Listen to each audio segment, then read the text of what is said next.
गांव का सबसे आलसी लड़का सुबह 4 बजे उठकर अपने खेतों में काम कर रहा था। कुछ महीनों पहले जब गांव में आग लगी थी तो ये लड़का दोपहर में सोया हुआ था। ये अपने आप से उठकर घर से बाहर भी नहीं आया था। गांव के कुछ युवकों को इसकी चारपाई उठाकर वहां से लानी पड़ी थी, वरना तो ये उस आग में जलकर अब तक मर चुका होता। आखिर इसमें इतना बड़ा बदलाव कैसे आया? दिन ब दिन गुजरते रहे, लेकिन ये लड़का और ज्यादा मेहनती होता चला गया। इसकी चाल ढाल में, इसकी बातचीत में, इसके चेहरे पर एक अलग ही चुस्ती दिखाई देती थी। उसके हाव भाव ऐसे हो गए थे जैसे वो कभी थकता ही नहीं है। जहां कुछ महीनों पहले तक उसके खेत बंजर दिखाई देते थे, आज उसके खेतों में सबसे अच्छी फसल लहरा रही थी। एक दिन गांव के अधिकतर लोग इकट्ठे होकर उससे इस रहस्य के बारे में पूछने लगे। तब उस लड़के ने जिस रहस्य से पर्दा उठाया, उसके बाद हर एक की जिंदगी बदल गई। अपने बारे में बताते हुए लड़के ने सभी को बताया कि कुछ समय पहले तक मैं एकदम उद्देश्यहीन था। मुझे जिंदगी में कुछ भी समझ नहीं आता था। शायद मैं इस गांव का सबसे मूर्ख और सबसे आलसी आदमी था।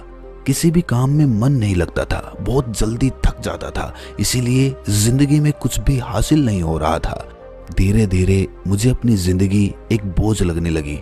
मुझे लगा कि मेरा जीने का कोई अर्थ नहीं है, ऐसी जिंदगी से तो मौत बेहतर है। और यही सोचकर एक दिन मैं आत्महत्या करने के लिए एक पहाड़ी पर पहुंच गया। लेकिन जब मैं पहाड़ी की तलहटी में पहुंचा तो मेरे में इतनी भी ऊर्जा नहीं थी कि मैं चढ़कर उस पहाड़ी के शिखर तक पहुंच जाऊं, जहां से कूदकर मुझे आत्महत्या करनी थी। और तब मुझे कुछ कुछ महसूस हुआ कि जिंदगी जीने के लिए ऊर्जा चाहिए, लेकिन मरने के लिए भी ऊर्जा चाहिए। और अगर मैं ऊर्जा पाकर मरने की सोच सकता हूं, तो मैं जीने के बारे में क्यों नहीं सोच सकता?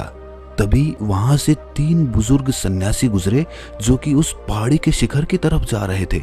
मैंने उनकी चाल ढाल देखी, वो एकदम चुस्ती से भरे हुए थे।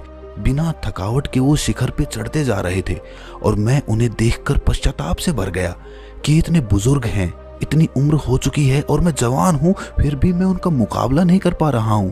लानत है मेरी जिंदगी पर।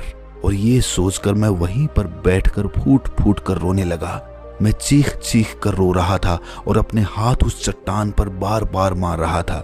इसके बाद वो सन्यासी मुझे देखकर पलटकर मेरे पास पहुंचे और मुझसे कहने लगे कि बेटा, तुम्हारी जो भी समस्या है वो समस्या बिल्कुल दूर हो जाएगी। इस पहाड़ी के शिखर पर हम तीनों आश्रम बनाकर रहते हैं। पास में ही जो जंगल है उसमें ऐसी ऐसी जड़ी बूटियां हैं जो तुम्हारे आलस्य को तो क्या, तुम्हारे मन को भी खुशी से और आनंद से भर देंगी।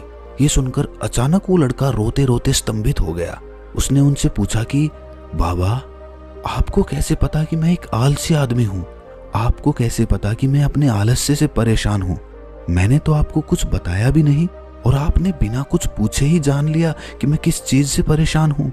एक सन्यासी ने मुस्कुराते हुए कहा कि बेटा, सन्यासी की आंखों से कुछ नहीं छुपता है। जो असली संत होता है वो देखते ही पहचान लेता है कि इसे क्या समस्या है। मैं तुम्हारी समस्या अच्छी तरह से समझ गया हूँ। तुम हमारे साथ साथ उस पहाड़ी के शिखर तक चलो और वो जड़ी बूटी लेकर अपने घर चले जाना। इसके बाद तुम्हारे जीवन में कोई परेशानी, कोई आलस्य या फिर कोई दुख नहीं रहेगा। पहाड़ी के शिखर तक पहुंचना आसान नहीं था। बार बार वो थक जाता था, बीच में बैठ जाता था, लेकिन जब अपने आगे बुजुर्गों को एकदम चुस्ती के साथ चलता हुआ देखता था तो फिर से मुझे प्रेरणा मिलती थी। और मुझे प्रेरणा इस बात से भी मिलती थी कि आज मेरी जिंदगी के सारे दुख दूर हो जाएंगे, आज मुझे अपना जीवन वापस मिल जाएगा। यही विचार मुझे थकने नहीं दे रहा था और मैं उनके पीछे पीछे उस पहाड़ी की चोटी पर चलता जा रहा था। शाम होते होते हम चारों पहाड़ी की चोटी पर पहुंच चुके थे। वहां पहुंचते ही मैं बहुत ज्यादा उत्साहित था। मैंने झटपट उनसे कहा कि महाराज, अब मुझे वो जड़ी बूटी जल्दी से दे दीजिए। मैं ज्यादा इंतजार नहीं कर सकता। मुझे वापस अपने गांव जाना है जहां मेरी माँ अकेली है। ये सुनकर उन तीनों में से एक सन्यासी ठंडे पानी का लोटा लाते हुए बोला कि बेटा, अभी तो तुम आए हो, थोड़ा आराम कर लो, थोड़ा समय यहीं गुजार लो। उसके बाद जड़ी बूटी कहीं भागी थोड़ी जा रही है। हमें मालूम है कि वो जंगल में कहां पर मिलती है। तुम इंतजार करो, अभी शाम ज्यादा हो रही है। अभी अगर वापस जाओगे तो खतरा हो सकता है, रास्ते में जंगली जानवरों का हमला भी हो सकता है। इसीलिए आज रात यहीं पर तुम विश्राम करो, आराम से सो जाओ। कल सुबह होते ही हम वो जड़ी बूटी जंगल से लाकर तुम्हें दे देंगे। उसके बाद वो जड़ी बूटी ग्रहण करने के बाद जाते समय तुम्हें कोई थकावट भी महसूस नहीं होगी। तुम हवा की रफ्तार से इस पहाड़ी से नीचे उतर जाओगे। युवक ने गांव के लोगों को बताते हुए कहा कि मैंने भी सोचा कि एक रात की बात है, इतने दिन यूं ही गुजार लिए, एक रात इस पहाड़ी की चोटी पर गुजार लेता हूँ। वैसे भी रात हो चुकी थी और सुबह होते ही मैंने वो जड़ी बूटी लेकर वापस आने का निश्चय कर लिया था। मैं उन तीनों सन्यासियों के साथ उस पहाड़ी की चोटी पर खुले आसमान के नीचे लेटा हुआ था। आसमान में तारे टिमटिमा रहे थे, पूरा चांद दिखाई दे रहा था जिसकी चांदनी में वो पूरा जंगल नहा रहा था। लेटे लेटे ही एक सन्यासी ने मुझसे पूछा कि बेटा, तुम अपने जीवन में क्या करना चाहते हो? अगर जड़ी बूटी से तुम्हारा आलस्य दूर हो जाता है, तुम्हें ताकत मिल जाती है, दोबारा से जीवन का एक नया संसार तुम्हारे अंदर पैदा होता है, तो तुम अपने जीवन में क्या करोगे?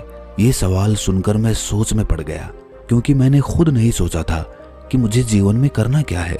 इसीलिए मैंने उनसे कहा कि बाबा, आज तक मैंने निश्चय नहीं किया कि मुझे जीवन में करना क्या है, और आज जब आपने ये सवाल पूछा तो मैं इसका कोई उत्तर दे ही नहीं पा रहा हूँ, कुछ भी नहीं सोच पा रहा हूँ। ये सुनकर वो सन्यासी हंसते हुए कहने लगा कि बेटा, अगर तुम्हें पता ही नहीं है कि तुम्हें जीवन में ताकत हासिल करके करना क्या है, तो उस ताकत हासिल करने का क्या फायदा? इससे अच्छा तो ये जड़ी बूटी किसी ऐसे आदमी को दी जाए जो मानवता की भलाई के लिए, दीन दुखियों का सहारा बनने के लिए अपने जीवन में काम करे, तो शायद इस जड़ी बूटी का कुछ फल हमें प्राप्त होगा। ताकत हासिल करके भी कुछ नहीं करोगे तो फिर हम तुम्हें ये जड़ी बूटी क्यों दें? तीनों सन्यासी आपस में सलाह मशविरा करने लगे और आखिर में एक सन्यासी ने कहा कि बेटा, ये जड़ी बूटी हम तुम्हें यूं ही नहीं दे सकते। तुम अपने गांव सुबह होते ही वापस लौट जाओ और किसी ऐसे युवा को लेकर आओ जो कुछ जीवन में करना चाहता हो। ये सुनते ही मुझे एक धक्का सा लगा। मुझे एहसास हुआ कि मेरे साथ बहुत बड़ा छल हो गया है। अगर इन्हें जड़ी बूटी देनी ही नहीं थी तो ये मुझे इस पहाड़ी के शिखर तक क्यों लेकर आए? मैं इतना थक गया हूँ, इतनी मेहनत की मैंने चढ़ने में, और मेरे साथ इतना बड़ा धोखा कर दिया। लेकिन वो लड़का उन सन्यासियों से कुछ ना बोला। सुबह होते ही वो उन सन्यासियों से आशीर्वाद लेकर उस पहाड़ी से नीचे उतरने लगा और गांव में पहुंचकर एक लड़के को अपने साथ लेकर उस पहाड़ी के शिखर पर अगले दिन दोबारा से पहुंच गया। और इस बार जिस मित्र को अपने साथ वो लेकर गया था, उसे उसने रास्ते में ही समझा दिया था कि तुम्हें उन सन्यासियों से क्या कहना है, जिसके बाद वो हमें जड़ी बूटी वापस मिलेगी। शाम होते होते वो पहाड़ी के शिखर पर पहुंच चुके थे। पहाड़ी के शिखर पर पहुंचते ही तीनों सन्यासी उस युवा को देखकर मुस्कुराने लगे। उन्होंने मुझसे कहा कि तुम तो बड़ी जल्दी वापस आ गए, क्या ये युवक अपने जीवन में कुछ अच्छा काम करना चाहता है? उसके मित्र ने तपाक से कहा कि बाबा, मैं अपने गांव का भला करना चाहता हूँ। मेरे गांव में ज्यादातर लोग खेतीबाड़ी का काम करते हैं। मैं चाहता हूँ कि मैं खेतों में मेहनत करके सबको दिखा दूँ कि मेहनत करने से कितनी अच्छी फसल पैदा होती है, और मैं नई नई फसल की तकनीक उन लोगों को सिखाना चाहता हूँ, जिसके लिए मुझे खुद खेतों में पहले मेहनत करनी होगी और उसी के बाद मैं उन लोगों को नई तकनीक सिखा पाऊंगा। और उसके लिए मुझे भरपूर ऊर्जा चाहिए, क्योंकि खेतों में काम करने में बहुत मेहनत लगती है, और वो मेहनत करने के लिए मुझे ऊर्जा चाहिए, मुझे ताकत चाहिए, जिसके लिए मुझे आपकी जड़ी बूटी की जरूरत है। ये सुनकर तीनों सन्यासियों ने आपस में सलाह मशविरा किया और एक सन्यासी पीछे जंगल की ओर चला गया। कुछ ही देर बाद वो जंगल में से कुछ जड़ी बूटियां अपने हाथ में लेकर वापस आ रहा था। ये देखकर मैं काफी खुश हो गया। मुझे लगा कि अब तो जड़ी बूटियां मुझे हासिल हो गई हैं, अब तो मेरा जीवन बिल्कुल बदल जाएगा, और मैं खुशी से फूला नहीं समा रहा था। सन्यासी ने मेरे पास आकर वो जड़ी बूटियां मुझे देते हुए कहा कि बेटा, कि ये जड़ी बूटियां कुछ शर्तों के साथ ही काम करती हैं। अगर उन शर्तों का पालन तुमने नहीं किया तो ये जड़ी बूटियां तुम्हें फायदा पहुंचाने की बजाय तुम्हें नुकसान पहुंचा देंगी, तुम्हारे जीवन को बर्बाद कर देंगी। जितने दुर्बल और कमजोर तुम हो, इससे भी ज्यादा दुर्बल तुम हो जाओगे। तो सोच समझकर इन जड़ी बूटियों को ग्रहण करना। ये सुनकर मैं अचानक से सावधान हो गया और मैंने उन सन्यासी से हाथ जोड़कर कहा कि महाराज, आखिर वो क्या शर्तें हैं? सन्यासी ने 3 शर्तें रखी। पहली शर्त ये थी कि तुम्हारे जीवन का लक्ष्य एकदम स्पष्ट होना चाहिए। स्पष्ट लक्ष्य होने के साथ साथ अगर तुमने कभी भी अपना लक्ष्य बदला, अपने मन को अपने लक्ष्य से दूर हटाकर किसी और काम में लगा दिया, तो ये जड़ी बूटियां कुछ काम नहीं करेंगी। इसीलिए सोच समझकर अपने लक्ष्य को चुनना, क्योंकि एक बार अगर तुमने लक्ष्य चुन लिया तो उस लक्ष्य से तुम पीछे नहीं हट सकते। दूसरी शर्त यह है कि अपने लक्ष्य को हासिल करने के लिए तुम्हें रोज अपने छोटे लक्ष्य तय करने होंगे। अपने बड़े लक्ष्य को हासिल करने के लिए तुम्हें हर दिन अपने छोटे लक्ष्य हासिल करने होंगे और इसके लिए तुम्हें हर रोज सुबह 4 बजे उठना होगा। क्या तुम ये कर पाओगे?